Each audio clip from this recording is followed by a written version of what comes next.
концертына қызу, шағу, бек көңілі Рифат Зариповның сольный концертына қонаққа да шабыз ұсарым. Біздің білен бірге болыңыз.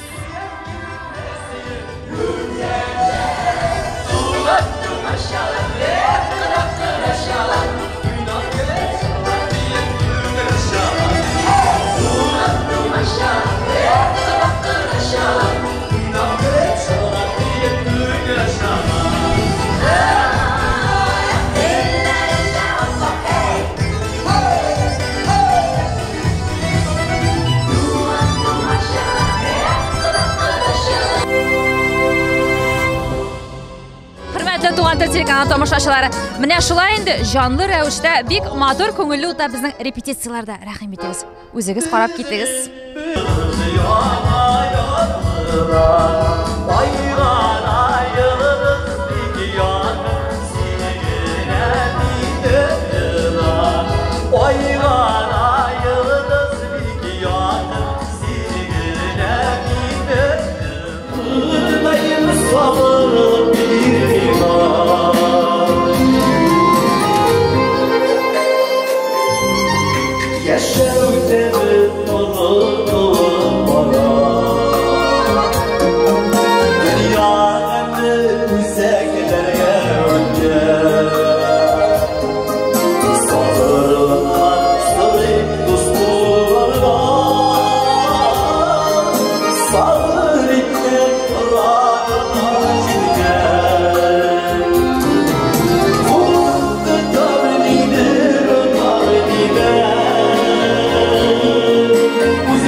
Keler oynayımız da türlüşe.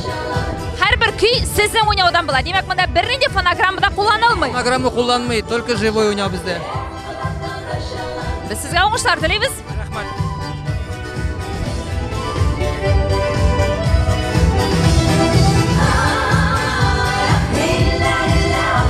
Dostlar, mene ekringine Rifat yanına yakınlara kelge. Rifat, hayırlı kişiler sana. Hayırlı kişiler, isenlermesiz barığızga da. Бик кызу, ой, молодец, шап әзерләнәсең концертыңа дулкынланасыңмы? Гомумән мин алдагы бер әңгәмәңдә синең ишетеп калган идем, Рифат. Уфага инде без менә бөтен Башкортстан районнарында чыгышлар ясап, әзерләнеп, ныкланып киләбез дип. Әзерсеңме син үзеңчә бүген? Бүгенге көнгә Аллага шөкер әзерләнү җитте булган инде. Хәзер шушы техник әйберләрне генә карап бетерәсе калды. Утларны килеп, тавышларны, звукларны дигән сыман. Булай концерт әзер, янып торабыз, гөрләп торабыз. Тамашачыларны көтәбез. Инде Уфа тамашачыл һәр вакытта безне кылач җәеп шундый. Мин инде әйтергә бомбический шундый каршылалар, вообще супер, рәхмәт аларга, вообще круто, супер.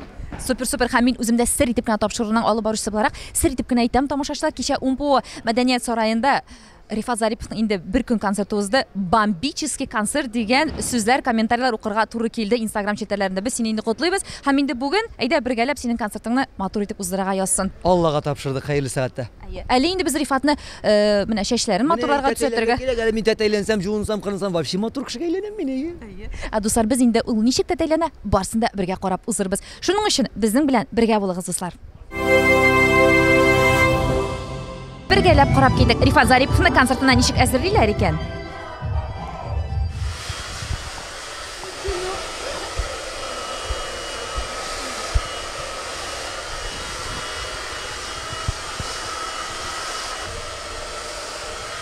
Рифат, син һәрбер концертыңа шулай әзерләнәсеңме? Һәрбер концертка әзерләнәбез инде. Изи югыннан да үзем анда кызлар белән бергә мәш киләбез. Җылкыйлар, тарталар. Менә булды да ахыр инде матурмы? Бер дигән матур. Сиңа монсы да килешә, Рифат. Синең гәүдәңә Шайтан димим инде мин сине, Рифат. Әмма ләкин бер кызык хәлне әлдә мин хәтерлим. Салават Фатхетдиновта эшләгән чакта, әле сез Мәскәүгә концерт белән баргансыз дәйме. Нәрсәдер костюм онтылып калып, син кире лифтта төшеп китергә мәҗбүр булгансың һәм лифт сине апчып китәлмәгән кызганча каршы бушынап та булган хәл булдымы ул? Бушыннан да булган хәл булды. Бая космослар нәрсә гостиница бар бит инде, зур развлекательный нәрсә комплекс инде. Шунда концертлар уза бит инде, татар башкорт концертлары, рус концертлары. Шунда Закиш барале әйберне нәрсә хәтерләмим, костюмы булган инде, шуны алып төшәл дип. Йөгереп менеп киттем, лифтка басам, лифт ачылды, кирдем, лифт ябылды, пип-пип диде ачыла. тагын басам, тагын ябыл, тагын пип-пип, тагын ачыла. Охранникка чыгып әйтәм, у вас лифт не работает.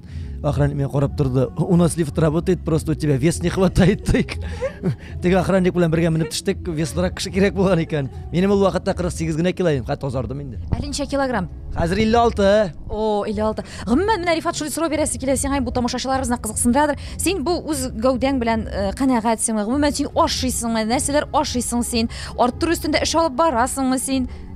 Весыңны арттыру өстендә эш алып барасың. Весымны арттыру юк, уйлаган да юк аның турында. Ничек башлайдыр инде, чөнки тик тормыйм, тик тормаган кешегә ит кунмый бит инде ул.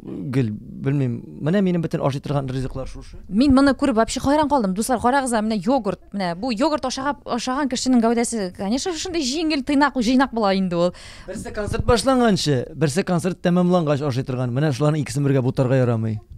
Шулай, дуслар, икесе ике төрле вакытка.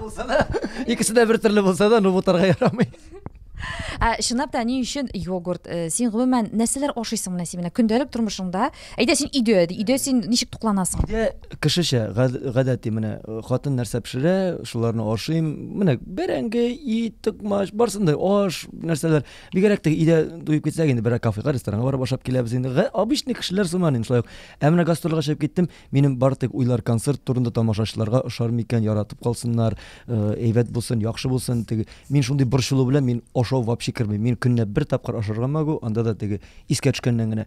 Йогурт эчәм, чөнки гел су эчәсе килә, авыз кибә, гел су гына эчеп бит булмый, аз гына ашказанга ризык булсын дип, шуңа күрә йогурт эчәм, йогурт аз гына файдасы бардыр дигән өмет белән инде шул гына. Башка бер ашап булмый концертка, хәтта концерттан соң да. Син шундый сәләтле кеше, син җырлыйсың да, матур итеп бии дә беләсең, юморист да, актер да. Бу сәләтләр, бу талантлар гомумән синең әти-әниннән бирелгәнме? Ничек? Безнең инде гаиләдә әти-әйе баянда да уйный, матур итеп җырлый да, ул теге элек-электән авылларда теге смотрлар, нәрсәләр була, шуларда катнашып, урыннар алып, мин дә инде шул балачактан шуннан башлап киткән идек. Әтидән бирелгән сәләтләрдер дип саныйм инде.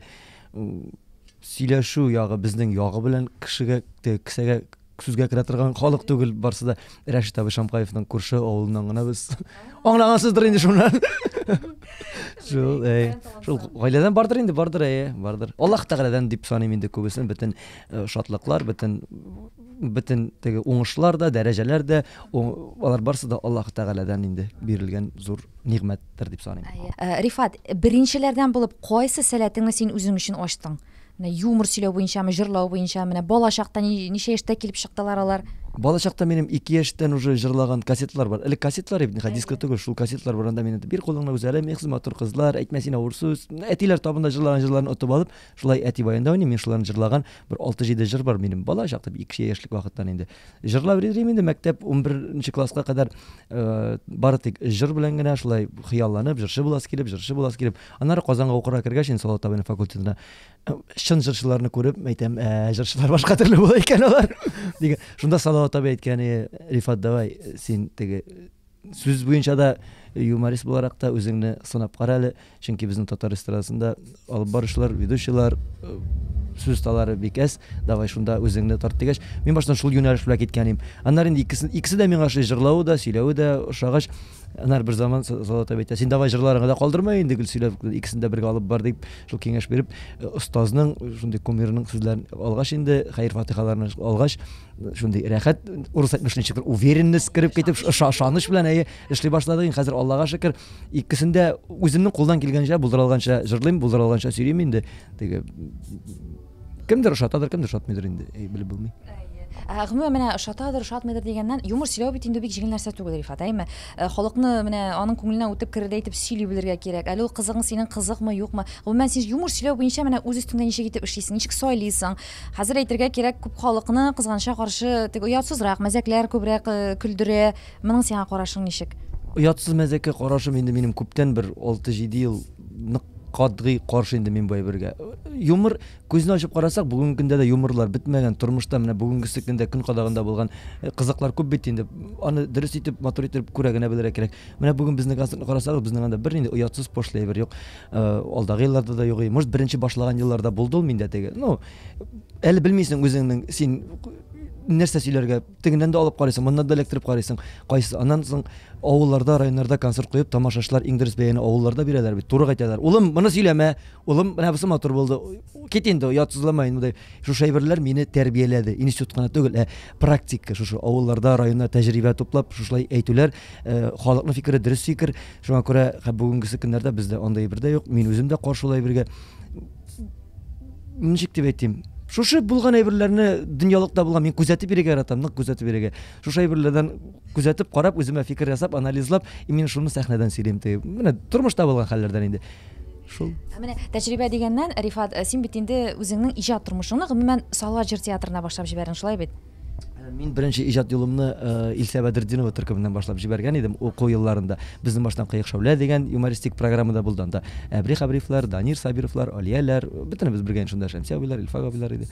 Бергә эшли башлаган идек. Аннан соң Илсә Бәдретдинова төркемендә, аннан соң диплом алганнан соң Салават Зәкиевич инде үзенә чакырды, үзенең төркеменә, әйдә шәхеслек адымнарыңны бездән башлалы дип.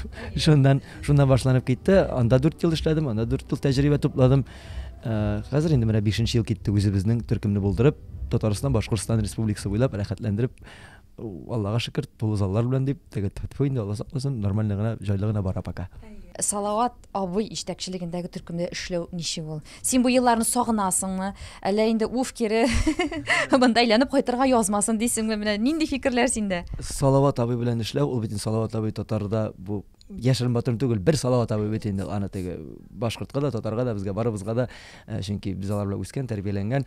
Буын буларак мин Салават абый белән эшләүне bir тарихка кирип калган үземне, мин үземнең иҗатым булмаган чиракта да, бармаган чиракта да мин уже үземне тарихлы кешедер дип саныйм. Чөнки мин Салават Зәкиевичнең төркемендә эшләп киткән кеше буларак, анда зур тәҗрибә тупладым. Мин 4 ел эшләү дәверендә мин үземә 40 еллык опыт алдым дип әйтергә була.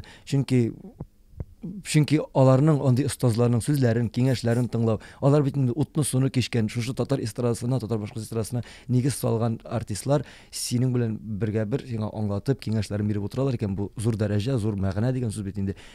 Аларны үтмичә, аларны аңламыйча, шушы мәктәпне узмыйча, үзең генә теге менә авыл юлыннан алып, теге ташлы кальял юлдан алып, асфальтка бастырып куйган шәхесләр инде алар безне. Менә улым, бу юлдан начар юлдан бармы? Менә асфальт юл, менә шундан бар, без ял салган юл, менә.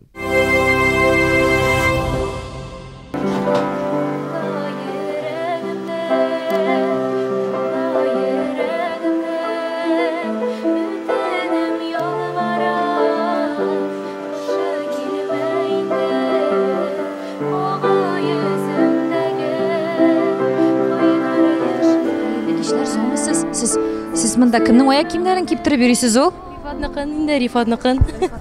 Әллә әзрәк суланып киткәнме теге март сулары белән? Март сулары бит хәзер, март ае бит суланып китә. Киптерергә кирәк менә. Гомумән карап торам, сез күп җирдә хуҗалык эшләрен алып барасыз сәхнә артында. Анда бик матур табын әзерләгәнсез, әйме? Теге бер сүз белән әйтмәшләй, ашамасаң машинада йөрмим бит инде. Машинага бензин салмасаң машинада йөрмим бит инде. Шулай менә бездә инде ашамасаң эшләп тә булмый. Саумысыз, хәерле кичләр, сез Рифат Зариповның биючесе буласызмы? Биючесе. Исемегез? Илназ булам. Илназ. Концерт башланырга бары тик ул минут калды, ә сез шушылай күнегүләр эшләп әзерләнәсез бик каты. Һәрбер концерт алдыннан, һәрбер бию алдыннан. Һәрбер концерт алдыннан, һәрбер бию алдыннан. Биючегә һәммә кирәк разогрев. Гомумән әйтеп китегез әле, Рифат белән эшләү ничек соң? Ул бит үзе дә сезнең белән бергә бии. Эшләү бик җиңел, чөнки ул безнең кебек гади кеше, мин үзем Башкортстаннан, Тәтешле районыннан, и бик рәхәт белән эшләү. Чөнки үзе дә шундый яшь булгач, дәртләнеп, янып тора, шуңа бик әйбәт эшләү. Дуслар, менә шулай артистлар әзерләнәләр, ә безнең инде тамашачыларыбыз Рифат Зариповның тамашачылары матур иттереп җыелышалар, менә шулай итеп. Ә без, дуслар, сезнең белән сәхнә артына сәяхәтне дәвам итәбез. Без монда киләбез һәм күрәбез. Саумысыз, хәерле кичләр, кем буласыз сез Рифат Зарипов төркемендә? Без Рифат Зарипов төркемендә, Рифатның абыйлары, бер туган абыйлары. Исемнәрегез? Илгиз, Илдус. Илдус, менә сез бер туганнар гомумән бер төркемдә эшләү. Әйбәт, яхшы. Bir-birimizden anlaşabız ayı. Türlü хәлләр булса да бер нигә киләбез инде. Бер карарга киләбез әйе. Сездән нинди фикерләр? Фикерләр әйбәт, яхшы, бергәләшеп эшлибез инде менә шулай. Кыенын да, җиңелен дә бергә үтәбез. Без Рифат Зариповның төркеме булгач, ул бит инде монда барсына да хуҗа. Акча түләү яклары ничек, туганнарын кыерсытмыймы? Сезгә инде бәлки артырыбрак та түлидер әйме? иң мөһиме без акча бүлешмибез, беркайчан да сорамыйбыз. Кирәк генә килеп тора. Без бергә эшлибез, бергә ашыйбыз, бергә эчәбез, бергә йоклыйбыз, бергә яшибез. Шул. Аның төркемдә мин җитәкче булып йөрим. Администратор инде. Администратор булып инде. Тавыш операторы да, утлар буенча да бөтен эшне без үзебез эшлибез. Без приватның барсында инде. Нинди эш бар барсында эшлибез, башкарабыз. Өлгерәлгән хәтер. Димәк, сез сәхнә арты мәшәкатьләре, сәхнә арты мәсьәләләрен чишәсез, шулай бит? Сәхнә артында, алдында шишәбез. Дуслар, менә берничә генә минут калып килә, менә санаулы минутлар гына. Алайда без Рифатның кирип хәлләрен беләскә. Рифат, нәрсә йокламагач дисеңме? Да күп нәрсә белдем. Йокламагач дисең, әле бүген йокламадың бөтенләй. Йокладым. Концерт алдыннан берәр сәгать ярым йоклап ала торган гадәт бар. Бүген йоклап булмады. Бүген сәхнә әзерләп, менә фәшләрне ясап, бизәнеп, ясангач. Хәзер йокы килә башлады. Ну, уянам мин 5 минуттан. Нормально була. Уяндырсың, Рифат, менә әле без күз салдык, тамашачыларында зал тулып маташа. Әйе, анда бер буш урында булмас ахрысы. Костюмнарың әлегесенә бик шундый матур ялт итеп тора инде. Рифат, монда тагын ничә костюм. Менә Рифат, булар бит инде әлбәттә кыйбатлардыр, кыйммәтләрдер, әйме. Ничә сумнар китә шушы костюмга? Менә әйдә әле дөресен әйт. Менә бу костюмың ничә сум тора? Бәяләрен мин төгәл әйтә алмыйм. Менә бу 4 костюмга минем күпме бер 160 мең акча киткәндер инде. Ботинкалары, күлмәкләре белән бергә. 4 костюмга 160 мең. Дуслар, истә калдырыгыз. Батинкалары менә тизелешеп киткәндер. Музыкантларның минеке монда. Теге ялтырап торганнары инде, әйбит. Ялтырап торганнары минеке. Барысы да үзебезнеке. Егетләрен дә, кызларын да быел киенергә тырыштык инде, матур булсын дип, кулдан килгәнчә тырыштык инде. Рифат, без сиңа уңышлар телибез. Аллага тапшырдык, дуслар. Хәерле сәгатьтә, хәерле минутта Аллага тапшырдык. Һәм киттек, дуслар. Концерт башлана хәзер. Монда инде сәхнәдә артистлар үзләренең урыннарын алдылар. Хәерле кичләр сезгә. Сәмсез, Айнас. Сезнең исемегез? Айтуган. Айтуган, син ничә елда урында эшлисең инде Рифатта? 3нче ел. Где-то шулай килеп китеп. Бик ошый. Менә концерт башлана безнең. Кулланасызмы? Әзрәк бар. Зал туп-тулып тамашты. Кем ул сезнең өчен гомумән Рифат Зарипов? Рифат ул минем әти кебек инде, икенче әти кебек дип әзрәк хис итәм, яны шулайрак дип әйтимме соң. Димәк, ул шундый аек, акыллы, сезгә гүр киңәшләрен биреп өйрәтеп яшиме? Киңәшләрен бирә, өйрәтә, ничек тормышка, төрле яктан. Сез аны гүр тыңлыйсызмы? Ая. Саумысыз, хәерле кичләр. Сез безнең бэк-вокалистка Венера. Мин әле күптән түгел генә 3 айлап кына әле монда бу группада. Ничек соң син үзеңне бу төркемдә хис итәсең? Гомумән Рифат белән эшләүдән син ләззәт аласыңмы? Әйе, миңа монда бик ошый. Группабыз бик әйбәт. Һәрберебезне хөрмәт итәбез. Әйт әле, Венера, син менә чынлап та Рифатка үз тавышың белән менә микрофонга кушылып торасың. Миңа һәрвакыт кызык, бэк-вокалисткалар чыгып басалар инде. Чынлап та син тере тавыш белән җырлашасыңмы? Әйе, үз тавышыбыз тырышам. Хәерле кичләр. Исемегезне Илфар. Илфар исемле безнең баянист. Илфар, син күптәннән Рифатта? Мин күптәннән, иң беренче елдан бирле, беренче сезоннан бирле, ягъни мәсәлән, менә инде кул чабалар, сызгыралар, чакыралар ахрысы безне. Кызганычка каршы вакыт җитми, киттек. Хөрмәтле дуслар, концерт башлана!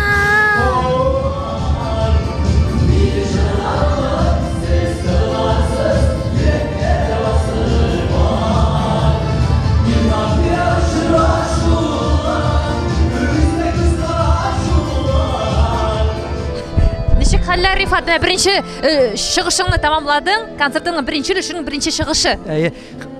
Атмосфера әйтеп аңлаткысы супер, тамашачылар шәп, рәхәт, Аллага шөкер, эшләүе рәхәт, җайлы, хәтта импровизацияны аралашып, сөйләшеп, инде бер 10 минутка озынаеп та китте минем беренче бу выход. Вообще шәп. Костюм алыштырасы бар. Давай, алыштыр. Рифат, менә син әйтеп уздың бит инде, әйме, Салават абый төркемендә, аның җыр театрында эшләү сиңа бик зур тәҗрибә бирде дип, әйме. Ул үзе сиңа хәер фатихасын биреп, әйдә, үзаллы төркемне булдыр, эшлә дип әйттеме, син үзең бу фикерне әйттең, шушы якларын ничегрәк булды? Матди яктан бәлки сиңа ярдәм иткәндер. Матди яклап дип әйтмәс идем. 24нче сезонны, мин 21нче сезоннан башлап 24нче сезонна кадәр аның белән эшләдем дә. Сезон тәмамлангач, биткәч, яз ае иде ул, апрель ахырларымы, май башлары, мин хәтерләмим. Салават абыйның өенә барып, шушы сөйләшә сүзләр бар дип, ул аңлады инде сразу. әйттем шулай Салават Закирович баштан әле шәй куеп бер ул шәй эчәсеңме ди. Мен әйтәм, юк, шәй эчеп тормыйм инде. Нәрсә шәй эчсәм отказаться итеп булмас дип уйлыйсың что ли? Китеп булмас дип куркасың әллә ди. Уже мин әле берсе әйтмәгән идем. Ну, олы кеше тәҗрибәле кеше аңлап тора инде. Әйтәм, ну сез дөрес аңладыгыз инде мине. Ярар, кая барасың, нишлисең? Ну, мен әйтәм, бернинди артистка да барып эшләмим, бернинди теге сездән соң бары тик үземә шундый планнар. Давай, если булдыра алсаң, эшлә. Чөнки эстрада сәхнәдә эшләү ул теге бардым да эшләп кайттым әле дигән әйбер түгел. Көне төне җаныңны биреп, тәнеңне биреп, тормышыңны шунда багышлап, 24 сәгать син 24 сәгатендә шунда бары тик иҗат эшен эшләргә тиешсең. Син шуларга әзерме дип сорадым әйтәм. Мин шуларга әзер. Ярар, эшләп кара, эшли алмасаң, әгәр теге килеп чыкмаса, һәр вакытта сиңа ишекләр ачык бездә, шундый теге дөрес килеп сорап, киңәшләшеп киткәнең өчен давай дип киткән именно Аллага шөкер, инде киридән кайтып егылырга язмады. Аллага шөкер, әлхәмдүлилләh тамашачылар да яратып алдылар. Әйбәт кенә барабыз. Бүгенге көндә сез аның белән элемтәдәме? Син аңа менә шалтыратып, менә киңәшләр сорарга шундый очраклар булганы булдымы? Инде Салават абый белән хәбәрдә торабыз. Гел һәр вакытта менә нинди нәрсә булса да, гел хәл әхваллар белешеп тора миллионнардан. Бер ара шалтыратмыш торсам әле үзе шалтыратып сүгә. Син нәрсә оныттың штөле дип. Рифат һәм инде синең менә шундый тагы да бер чагу клипларың булса, укышыткан чыпчык ул бит әле анда катнаша да. Ничек син Салават абыйны әле үзенең башкарган җырларына, клипларга төшмәгән Салават абыйны син үгетләй алдың үзеңне төшергә? Салават абый мунча бик ярата инде ул. Мунчага күрештек тә, бер мунчада күрештек, очраштык та. Шунда утырганда митем Салават Закирович шундый планнар бар. Давай нәрсә ул нинди ул митем, менә шулай клипта катнашырга. Какой сөйләмә, мин үзем клипта да катнаш бит. Какой синекендә. Митем, ну кирәк бит. Кирәк булса да булмый ди. Аннар шул сөйләшеп утырып җайлап, ну син Оренбург мишәре сиңа отказаться невозможно инде. Давай, кил, 1 сәгать сиңа возможность бар. Бетте 1 сәгать эчендә өлгерсәң, өлгермәсәң юк. Без 1 сәгать эчендә өлгердек. Шол Салават абый булай дигән, тегеләй дигән, булай дигән. Все азактан уже кыза башлады, уже теге тоткан әйберләр белән. Әйтәм, все җибәрә безгә. Төшереп тә бетердек, все нормально өлгердек тә үзенә рәхмәт әйтеп киттек. Шул катнашты инде. Күрсәттек, яра, уңышлы килеп чыккан, молодец дигән булды. Тормыш иптәшең Диләрә бит инде һәм сезнең улыгыз үсеп килә, ничә яшь булды?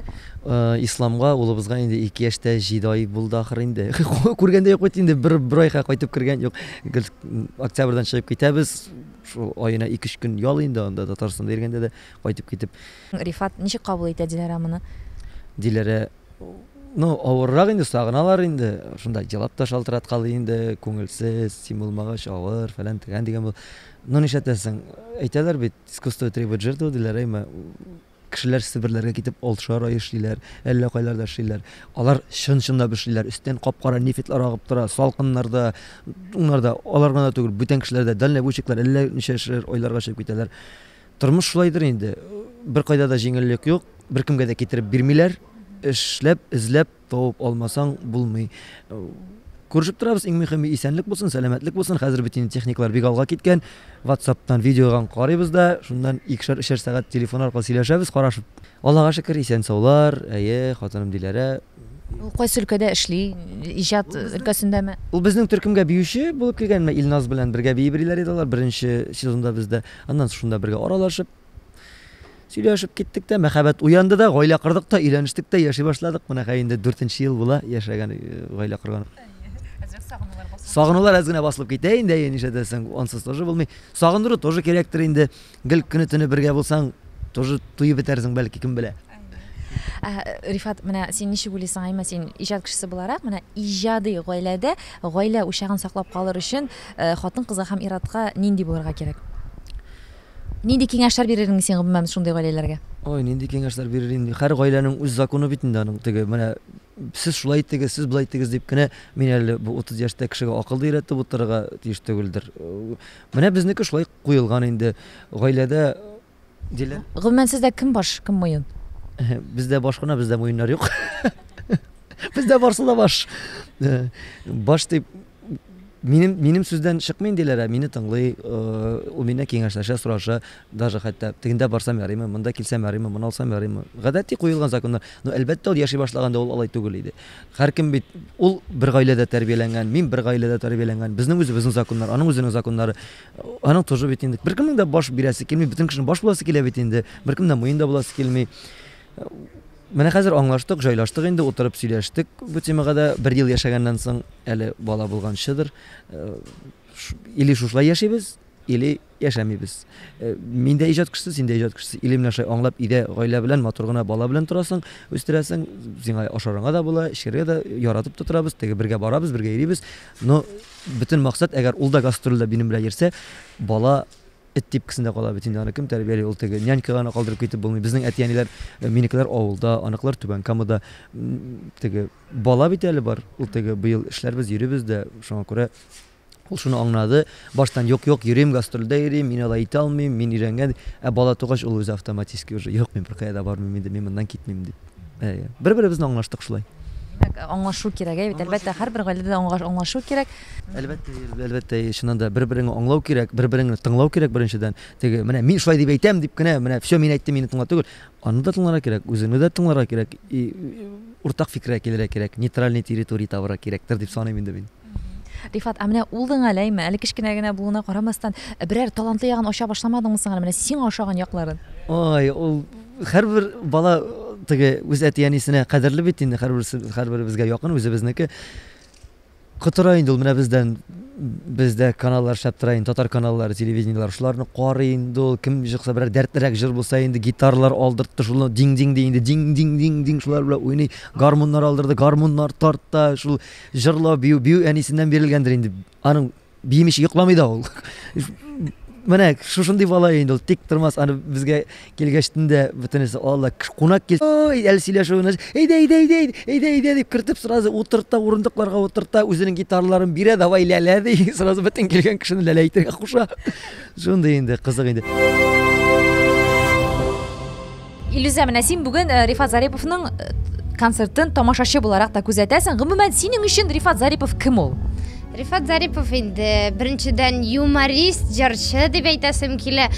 Ул үзенең юморлары белән кешене оживляет, ничектер яшәртеп яшисе килә башлый дим икән. Ничектер ул тагы нәрсә алып килгән микән дип бу концертка без дә бүген килдек. Дуслар, менә сертификат тапшырышын алып баручысы мин Роза Хайруллина, минем дә кыз фамилиям Зарипова. Безнең дә Изи ул Илюзия Зарипова. Бүген безнең Рифат Зариповның концерты һәм аның администратор тагын Эльвир һәм Резида Зариповлар. Зариповлар җыелган монда. Син әле тагын бит әле Рифат безнең телевидениедә эшли башладың.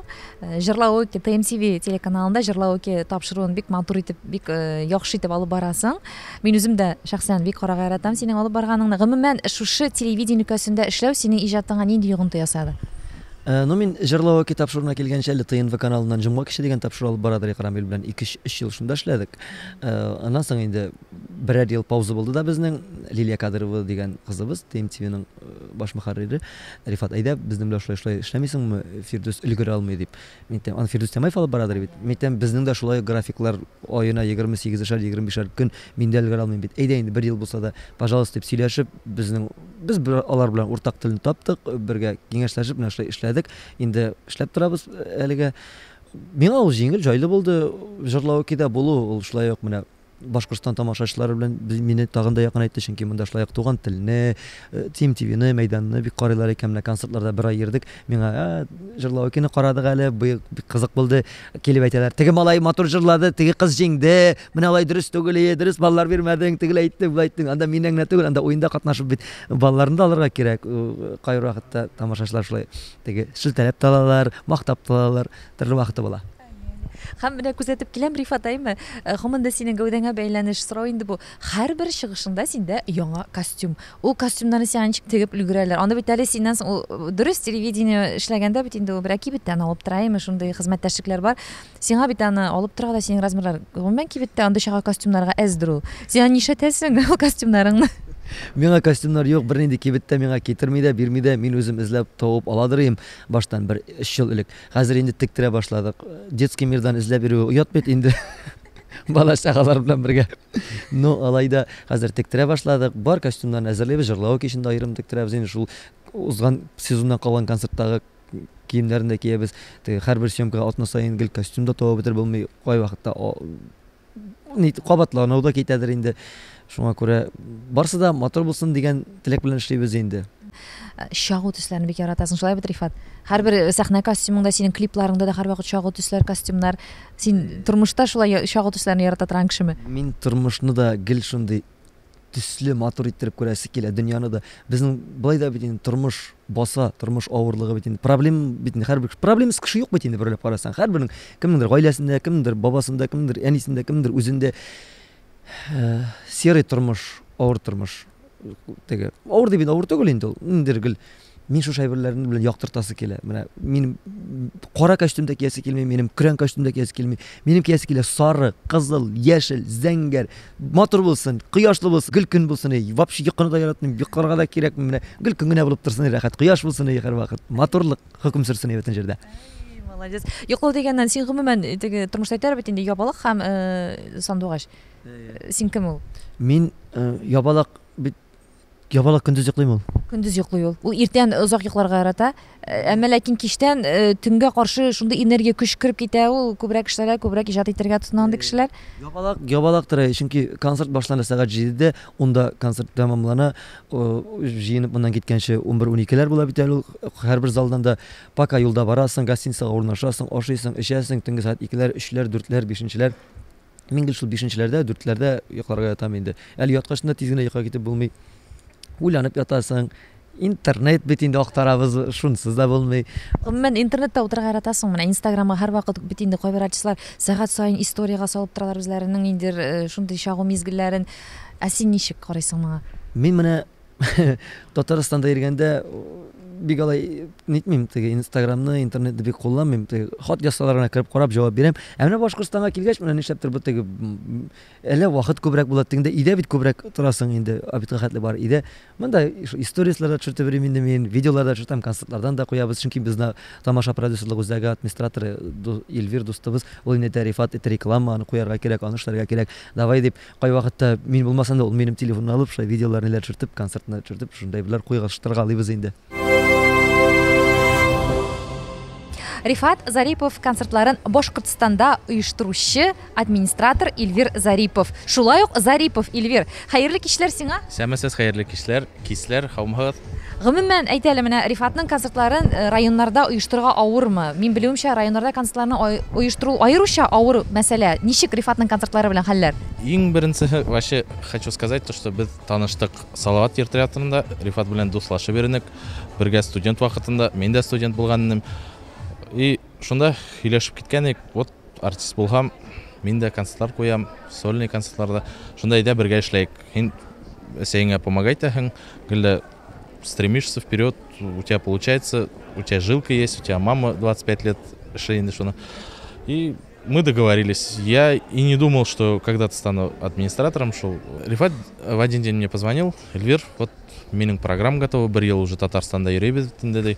Үйде Башқұртстанға сығып қарайбыз. Мен Рифатқа вообще сын көңілден айттым, үйде попробуем. Все, что в моих силах, я тебе помогу. И начали работать. И первый год было очень тяжело инде.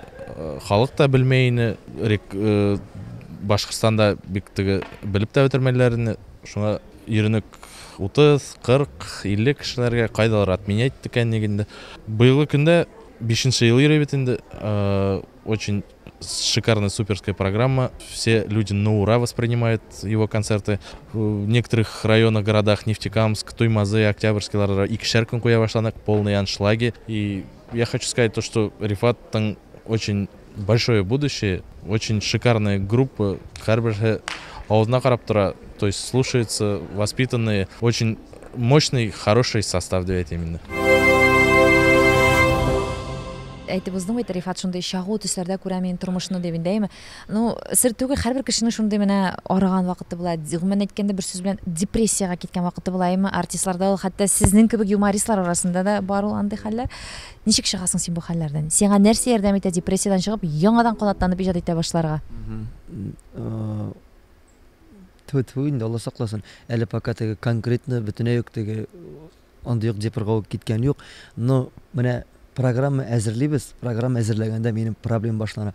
Менә бу мәзәк сөйлим, яратырлармы, бу җыр кабул ителерме, бу костюмны ничек булыр, моннан соң нәрсә сөйләргә, моннан соң ничек көлдерергә, моннан соң ничек биергә.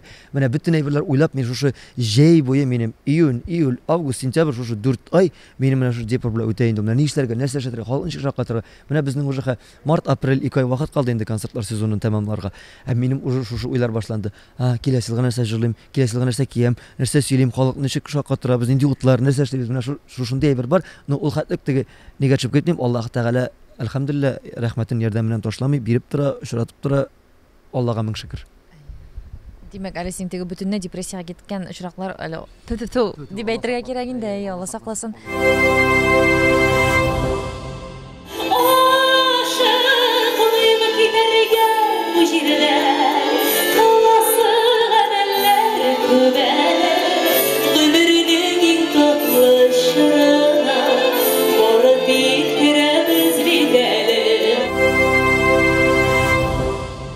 Әминә, син бит әле безнең Башкортстанның популяр җырчысы Инсаф абый Галимовның кызы.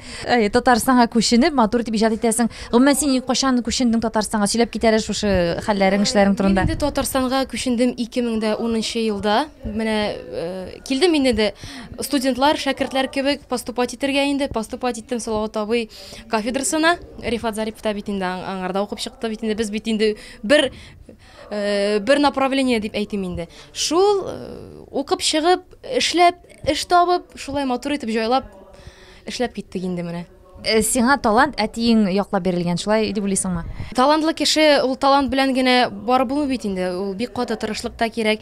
Тырышсаң гына, минем уйлавымча, ниндидер яңа үрләрне яуларга мөмкин. Менә Әминә әйт әле, син Рифатта нәрсәгә өйрәнәсең? Рифаттан нәрсәгә өйрәнәм мин? Иң беренчедән юморга. Безнең Рифат бик шаян, бик гади кеше, үзенең талантына карамастан, үзенең дәрәҗәсенә карамастан, безне бик хөрмәт итә, безне бик ярата. Без дөресен әйткәндә бер гаилә булып йөрибез инде. Бер-беребезне яклап, бер-беребезгә терәк булып, бер-беребезне хөрмәт итеп, шуңа күрә мин аны бик хөрмәт итәм һәм дә инде бик рәхмәтлемен аңа.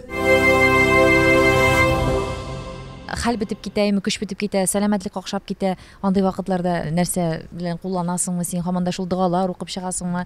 Тавышны менә сакларга кирәк бүтән сезгә юморда күп сөйләгәчтен. Тавышта утыра инде, арыла да инде концертларда төрле күзләр бар бит. Каядыр теге халык әйбәт теге рәхәтләнеп концертта теге алкышлап, теге браво, молодец кычкырып теге энергия, ул бит шулай энергия аласың бит. Үзең бирсәң дә тамашачыдан энергия аласың. Кай вакытта андай бер булмый, наоборот, сине суыралар, син энергияң бетә, икенче көндә теге хәлсез, авыррак булган хәлләр, я күз тиюдер инде ул нидер. Мин монча керергә яратам инде, һәрбер концерттан соң мончасыз булмый. Чөнки бөтен, хотя бы кайнар иттереп, иститтереп душ керәм инде, шушы бөтен ниләр, негативлар китсен өчен. Дуга инде, беренче чиратта дуга. Сәхнәгә чыкканда, чыгар алдыннан да, концерт төгәлләнгәчтә мин үземнең түгел инде шушы дугаларны укып, үземне эшкәрәм. Ярый. Менә тыңлап утырам да, син Рифат әйме, син чынлап та һәрвакыт уйлыйсың, һәрвакыт эзләнүдә, кайгырасың, борчыласың. Гомумән, табигатьнең кайсы мизгелендә, ел фасылының кайсы мизгелендә син үзеңне менә һәм кайсы җирдә просто теге отключаем мозги рушай әйткәндәме, үзеңне рәхәт тойган җир кайда ул? Ял итеп, бәлки читиләргә чыккач син ял итәсеңдер. Баштан миңа үземә төркем белән эшләгәнче, менә әле шул бала чак дип әйтик мисың инде 17-18 яшь вакытта мен җәйне көтеп алалар. Җәй рәхәте. Теге рәхәт бит инде җәй, кояш, матур, җылы, уйныйсың, мотоциклда йөрисең, кызлар янына йөрисең. Хәзер җәйдән курка башладым. Менә нишләптер җәй җитү ул миңа, бетә сезон, тагын әзерләргә кирәк. Давай, егет. Тагын нәрсә эшләйсең, тагын нәрсә белән шаккат торасың. Менә шушы мандраж, шушы бар инде, яңадан шунларга әйләнеп кайтабыз. Рәхәт вакыт, программа әзерләнеп бетә, октябрь-ноябрь 2 ай эчендә программа әзерләнеп бетә. Теге шумарып бетә, урынына утыра дип әйтүем инде. 1 ай, 2 ай эчендә. Менә шуннан соң декабрь ае инде миңа, январь, февраль, март айлары рәхәт инде. Марттан соң тагын тотына инде шулар. Менә ял итү урыннарына килгәндә, менә кайда син гомумән бөтен дөньяңны онытып, рәхәтләнеп, ләззәтләнеп ял итәсең? Андый урын Казанда Камал театры спектакльгә барам. спектакльләргә барам, мончада рәхәт ялайтам. Ну, Камал театрында рәхәт инде. Шунда барып, мин шул спектакльгә кирип китәм, анда нинди спектакль булуына карамастан, ул 41-ның арбалы хатыннарымы, әрем исеме, гыргыр икәүләреме, нинди генә спектакль анда килә ямы, кайсына карасам, мин шул чорга кирип китәм дә, мин шулар белән бергә йөрим, шулар арасында, шунда карап, үземне менә уже монда залда утырам, үзем шулар белән бергә йөрим, менә онтылам мине, җырыннан онтылам, гаиләдән онтылам, бөтенләй бер онтылам, 3 сәгать шунда эйфориядә утырам, рәхәтләнеп. Шуннан биткәч, шундай күңелсез булып кала, яңадан шунда китәсе килә, менә шундай ял. Тагын яллар инде, менә быел беренче тапкыр Янган тау санаторийсында булдык, анда булып кайттык. Вообще шәп, рәхәт булды. Бөтен менә аяклар шул сикереп, дөрес сикермәгәнгәдер инде, буыннар аяклар сызлый башлаган, умыртка баганалары авырта башлаган иде. Менә шунда барып, инде менә әйткәннәре бер 2 атнадан соң сизә башларсың дип, шуннан да 2 атнадан соң ту Аллага шөкер, әлхәмдүлилләh, вообще бодрячком. Бодрячком. Ой, рәхәт синең белән сөйләшеп утыру, Рифат. Сәхнәдә син шундый энергиялы, шундый җитез хәрәкәтчән шаянаймы? Өйдә Рифат, гаиләсендә нинди икән ул безнең Рифат? Төрле вакыт була. Менә моны инде Диләрәдән сорасагыз дөресрәк җавап биргән булыр иде. Мин нинди настроение белән кайтам, шулай була. Кай вакытта теге уйлап кайтсам, мин өйдә тынычрак инде. Өйдә башка төрлерәк сәхнәдә кебек түгел. Гади тыныч кына. Кай вакытта миңа әниләр дә авылга кайтабыз теге. Үземнең уйларга кирип китәм әллә кая. Тоже дөрес әйбер түгел инде. Миңа сөйлиләр нәрсәләр, мин берәр сәгать үтә, мин сорыйм, кара әни, ул теге әйбер ничек ул? Соң улым яңа сөйләдем бит сиңа шуны. Мин аны даже менә ишетмәгәнмен, тыңламаган, менә шундый ниндидер. Бу ширдер инде. Юк, бу шир түгел, Рифат, бу иҗади кешеләргә хас күңел халәте. Миңа калса шулай, бу бик дөрес хәл, борчылма. Бу иҗади, чынлап та күрергә дип йөридер. Юк, бу шундый иҗат кешеләренә хас хәл, үзенең фикерләрен белән кайдар космоска очып китү. Шунда әллә кайдарга китәм, әллә миңа сөйлиләр, кемнәрдер килергә может керәләр, чыгалар, китәләр. Мин берсендә игътибар итмим. Мин сорарга, аннар әйтәләр, кара, фәләннәр килеп киткән, күрдең? Күрдем шикелле инде мин аны, менә игътибарсыз, менә шит планета кешесе инде, в общем. Конмаган шит планета тактасы. Үзеңне бит әле былтыр концертыңда менә шу беренче рәткә утырып карага бәхет татыды миңа. Шкаф içindәге кия күбәләге дип тәмәскыл иттең инде. Менә әйтергә кирәк, шушылай ук сәхнәдә җырлап, биеп, үзе алып барып, үзе юмор сөйләгән артистлар, алар бүгенгесе көндә менә Данир Сабиров, әйбез шулай, Фердус Тимаев, син аларны конкурент дип шутлыйсыңмы? Син аларның иҗаты артыннан күзәтәсеңме? Нәрсәгәдер өйрәнәсеңме? Нәрсәдер үзеңнең программаны алып ыргытасыңмы? Гомумән синең моңа карашың ничек? Моңа карашым бик әйбәт минем, чөнки Данирлар, Фердуслар булмаса, ул бит инде бер нигә ярышка чыккан атлар сыман. Әгәр мин үзем генә булам икән, или Фердус үзе генә була икән, ул расслабить итә башлыйсың. Мин генә бит әле, мин кем? Булай бер-беребездән уже ни бар? Бу тегене эшләгән, миңа да булай кирәк. Миндә теге көнчелек ни юк менә, ни яшь. Теге әйтәләр көнчелек агы бар, карасы бар дип. Агыданың көнчелеге инде карасыз, бөтен көнчелек. Миндә агыдай карасы да яганың. Без алар белән дуслар, аралаштырабыз. Данир белән без бергә укыдык, бергә эшләдек, бергә иҗат юлларын башладык. Фирдус белән без почти земляклар, якташлар, без белән брат дип икебез дә теге мишәрләр дә шулай итәбез, теге киңәшләшәбез, аралашабыз. Ни түгел, теге андый начар түгел. Но инде теге кочакланышып, елашып, эш серләребезне ачып, менә әйдә шулай итик, әйдә булай итик дигән андый теге жақын иҗатташ теге дуслар, иҗатташ дуслар, безнең теге дошман түгел. Ну, яшерен батырын түгел, просто кочакланышып теге җалашып утыра торган җан дуслар да түгел инде. Димәк, иҗатта дуслар була, ләкин алар тормыштагы чын дуслардан аерыла, шулай бит? Синең фикереңчә? Минем фикеремчә, дуслар, ул дус сүзе бик зур сүз бит инде, ул дус дип менә бөтен кешегә дип булмый. Дус инде ул дус, бөтенебез дә дус, теге дошман түгел. Дошман гына түгел инде просто. Дус бит инде барыбыз да. Дуслар минемчә я берәү була, я икәү була микән ул дус, чын дуслар. Минем андый дус авылда гына берәү бар. Аңлашылды. Димәк, Рифат Зариповның чын дусты берәү генә, һәм ул аның туган авылында, шулай. Рифатның шәшен эшләгәндә инде шундый спор китте, спорны инде әле игълан иттек дип әйтәйем икән. Рифаттан тагы сорарсыз, икенче сезонга Рифатның шәше нинди төс булыр микән дип сездән сорау бирәс килә. Рифатның үзеннән сорарсыз һәм икенче сезонда килеп шәшен карап китерсез дип уйлыйм. Илюзия, син инде безнең бик креатив остазларыбыз буларак, бик креатив мастер буларак, Мин инде уйлыйм, мөгаен Рифат Зарипов икенче сезонга шашын сары я ашык төскә дөрес әйткәндә блондин булып чыкмакчы. Шулаймы әллә? Шулай булырга мөмкин. Шуңа икенче сезонда көтеп калыгыз. Шулай дуслар, безнең белән бергә булыгыз. Рифат менә концерт программага килгәндә, чынлап та бит инде 5 ел узып та киткән, үзеңнең үзаллы төркемеңне булдырып, шулай матур итеп иҗат итүеңә. Гомумән үзеңә нинди нәтиҗәләр ясый аласың? Беренче тапкыр үзеңнең сәхнәгә чыккан, үзеңнең төркемеңне булдырып, шундагы Рифат һәм бүгенге Рифат. Үзгәрдем дип саныйм үземне, әз генә җитдирәк якка, шушы мәзәкләр буенча да, шаирлар буенча да, кешегә мөнәсәбәт буенча да, тамашачыларга мөнәсәбәт буенча да, сәхнәгә булган мөнәсәбәттә үзгәрде, җитдиләнде, әз генә теге ул уен урын түгел, уен эш түгел, бу милләт белән, халык белән эшли торган, халыкны тәрбияли торган урын, анда чыгып теге теләсә нәрсә сөйләргә дә ярамый икәнен аңладым, теләсә нәрсә җырларга ярамый икәнен аңладым, теләсә нәрсә киергә дә ярамый. Аның законнары бар, аның өчен институтта укуына җитми, шунда да тәҗрибә кирәк икән, халык белән эшләү, шушы әйберләрне аңладым. Менә шушы 5 ел дәвер эчендә мин ничек дип әйтим, безнең менә телевидениедә эшләдем, ТНВда, хәзер җырлаукида, безнең күпме 5 сезонлык концерт программасы хәзер 70-тән артык 78 безнең җыр иҗат ителгән, күпме костюм тегелгән, күпме юмор язылган, күпме җитди җырлар җырланган, алар да бар аның, күпме мәгънәле сүз сөйләнгән, күпме мәгънәсез сөйләнгән инде, күпме тамашачыны җылаттырганмын, күпме тамашачыны көлдергәнмен, алар тоже үзенә күрә бер эз бит инде. Менә шушы әйберләр Алтын Барыс премиясы, TMTV премиясы, Болгар радиосы премияларына лайык булдык менә шушы 5 ел дәвер эчендә. Алар тоже зур көч, зур эш эшләнелде.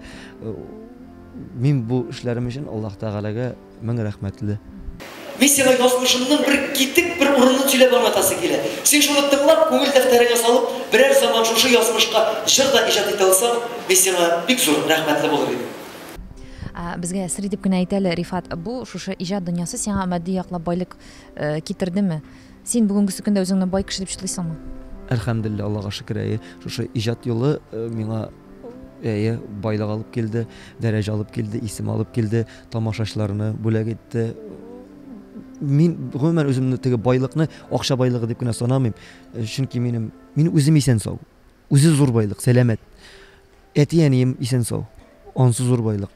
Гаиләм бар, балам, хатыным, абыйларым, братларым, туганнарым, бергә яшибез, бергә иҗат итәбез. Безнең төркемдә минем 2 брат, 2 бер туган абый эшли. Алар белән бергә эшлибез, бергә яшибез. Безнең төркемдә 10 кеше. Менә шушылай бергә эшлибез, иҗат итәбез, яшибез. Менә шушы байлык. Яшәргә урыныбыз бар, ашарга ризыгыбыз бар, киемебез бар, йөрергә машинабыз бар, концерт куярга залыбыз бар, концерт карарга тамашачыбыз бар. Менә шушы зур байлык.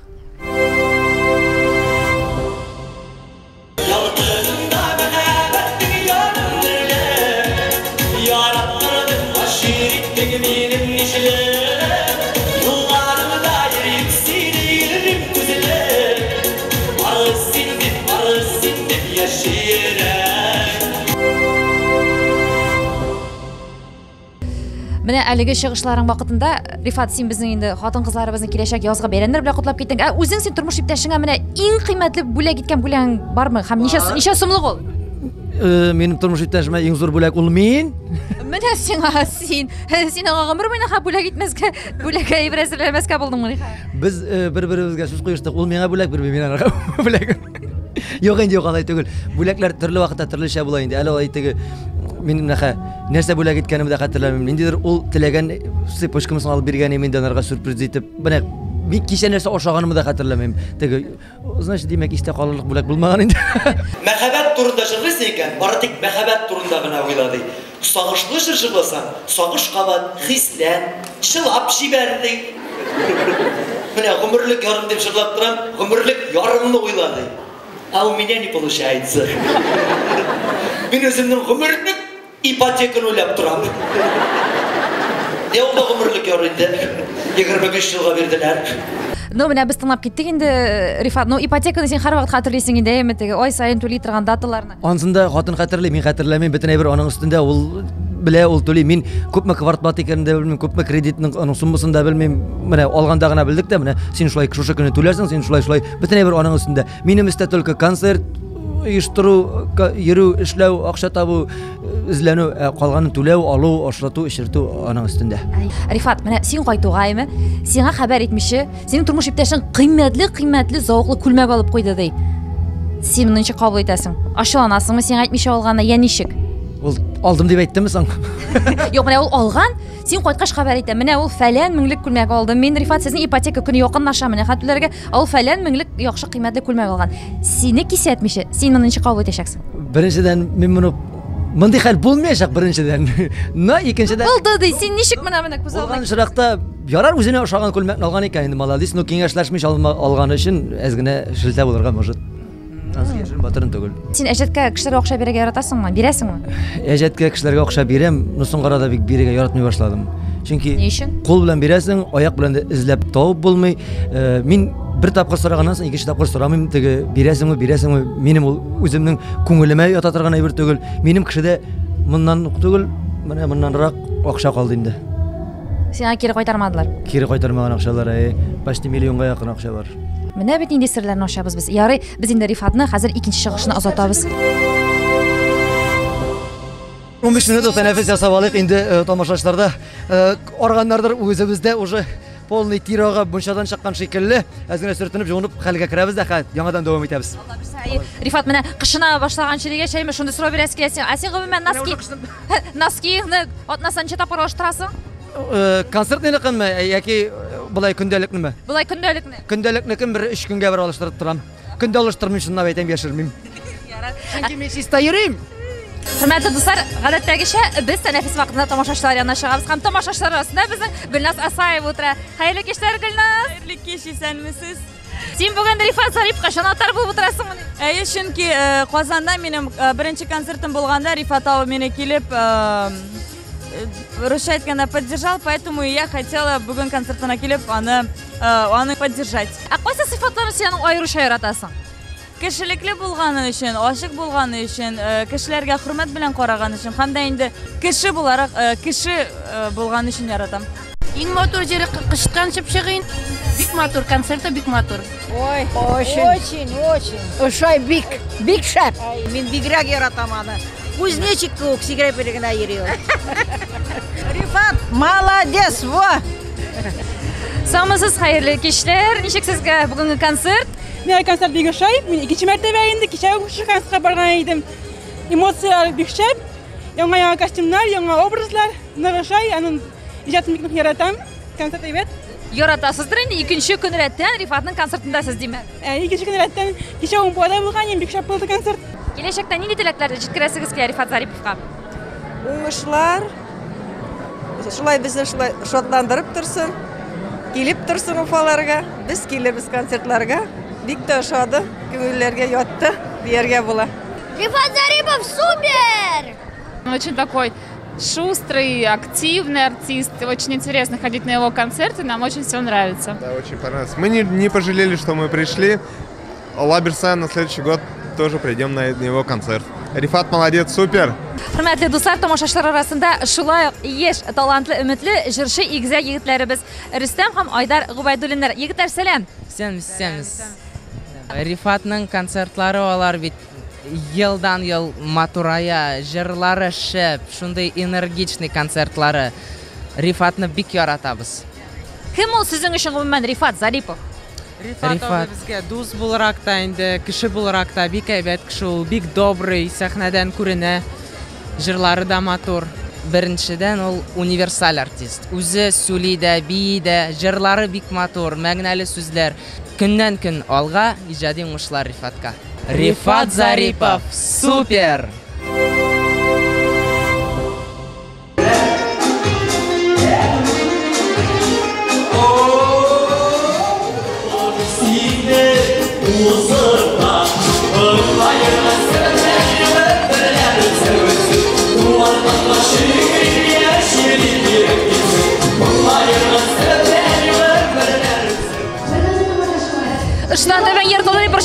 Рифат? Нәрсәгә? Ыштан түбәм ертылдай борчыласың. Шулай дип курыктым, юк жыртылмаган, нормально. Булай сикергәнем, әйтәм шытыр-пытыр килде, китте ахыры дип торам, курыктым.